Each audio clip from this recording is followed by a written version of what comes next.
疫情後訪港人數回升，尖沙咀廣東道作為遊客朝聖地，同一條街嘅商鋪有啲就人潮湧湧，開滿商鋪，有啲就處處吉鋪。一齊同我哋去直擊下呢個平行時空嘅奇怪現象啦！放眼望去，一道無形嘅界線將尖沙咀廣東道劃分成兩個世界，一邊係海港城嘅熙攘人潮，另一邊係新港中心與其他商場嘅冷清景象。我哋首先嚟到新港中心，與海港城只有一橋之隔，可以見到兩邊商場分別非常大。呢邊明顯見到有大量空置嘅吉鋪。作為傳統商場，新港中心正面臨更多挑戰。從畫面中可見，商場內部空置率較高，人流量難及海港城嘅繁華。一樓及二樓位置情況更為嚴峻，大部分都係吉鋪。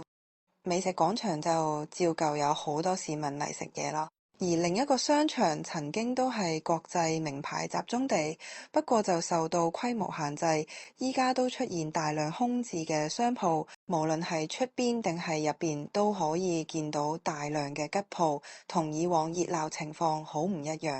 海港城就繼續係全港最旺嘅商場之一，同時都係國際名店嘅集中地。無論假期定係平日，人流都係咁熱鬧。下一集我哋會去到旺角，繼續同大家探究呢一個奇怪嘅現象。